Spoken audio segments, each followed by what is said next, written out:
Meditation can be terrifying.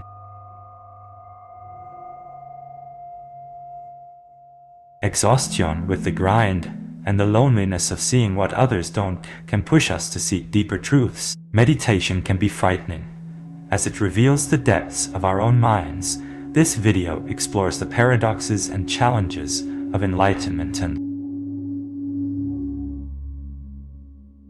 current cognitive science suggests that enlightenment involves profound changes in brain activity, particularly in regions linked to self-awareness and emotional regulation. Research by Richard Davidson at the University of Wisconsin-Madison has revealed that long-term meditators display distinct patterns of brain activity, indicative of a shift towards more integrated and less egocentric processing. This scientific perspective complicates the spiritual narrative by suggesting that enlightenment is not a sudden mystical event, but a gradual process of neural reorganization. For instance, in the Zen tradition, practitioners often describe a gradual unfolding of insight, akin to peeling an onion layer by layer. This process is not unlike the psychological mechanism of habituation, where repeated meditation practices lead to a diminishing of the ego's dominance and a heightened sense of interconnectedness.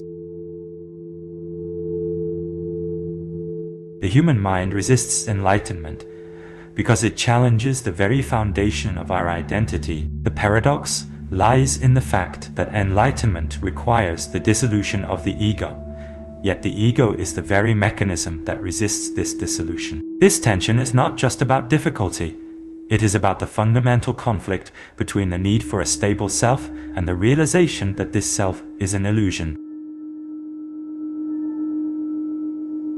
The specific psychological mechanism that prevents understanding from becoming embodied practice is ego preservation. The ego resists enlightenment because it perceives it as a threat to its identity. This resistance is not just about fear, it is about the ego's need to maintain a sense of control and continuity. The ego clings to the illusion of control, even when this control is an illusion.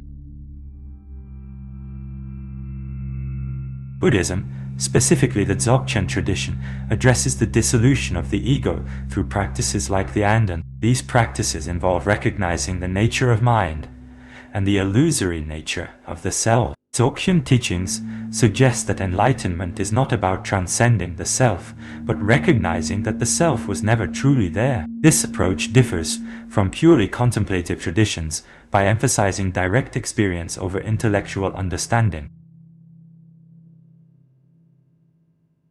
The path to enlightenment can sometimes be misused as a form of escapism, a critique echoed in the Zen tradition. Through the teachings of Dogen, he emphasized the importance of engaging with the world rather than retreating from it. This critique highlights the psychological mechanism of avoidance, where individuals might use spiritual practices to sidestep real-world challenges. For instance, someone might immerse themselves in meditation to avoid confronting a difficult work situation, leading to a disconnection from reality. The true path to enlightenment must be balanced with practical engagement and responsibility, ensuring that spiritual growth does not come at the cost of worldly duties.